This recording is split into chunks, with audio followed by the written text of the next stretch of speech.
Well, it's that time of the year again. Valentine's Day is coming up, and you don't want to do the same old red and pink heart cake, do ya?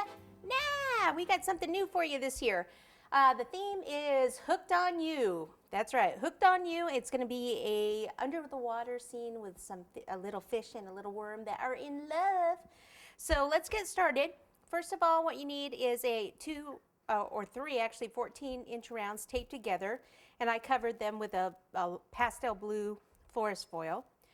Then I've got a 6 and an 8-inch cake here, and both covered in fondant and stacked. You can certainly do this in buttercream also. It doesn't matter. So a 6 and an 8. The thing that you want to do is when you stack them, don't center them.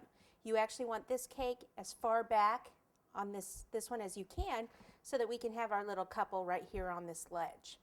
Now the first thing I want to do is kind of make this look like it's underwater, but I want it to be more pastel. So what I'm going to do is use a blue sheen by AmeriColor, and I shook this up pretty well first because it tends to want to settle on the bottom.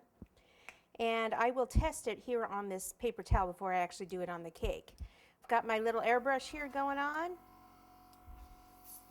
And first I want to make sure that it comes out okay. Sometimes if this feels a little loose, then maybe the needle's not quite clean and I might have to take that out. Okay, looks like it's all right. Okie-dos. So now we can go onto the cake, and again, I just kind of want it light. So just keep turning the cake, turning the cake. And if you don't have an airbrush, then what you can do is use the luster spray cans.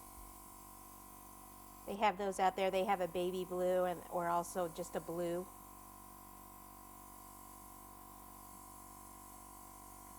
So don't stay in one spot too long, and just kind of go slow. Make sure that you're not over your cake. Make sure you don't tilt this too much that it spills. This is the Pegasus airbrush that I'm using here. It's a nice little airbrush. I love how this just gives a little sheen, which is probably going to be hard for you to see on camera, but trust me, it's there. Would I lie to you?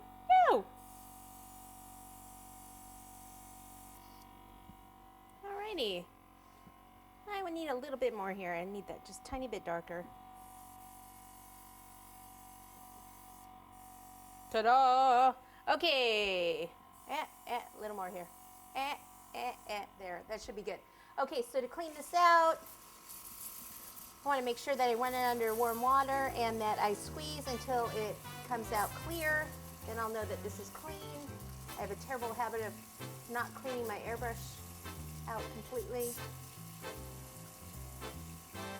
There's also an airbrush cleaner that you can get for it as well. Okay, turn this off, and this one even has a nice little holder on the side, which is awesome. So let me put this over to the side. I may use it a little later on some coral. We'll just kind of see what kind of mood I'm in.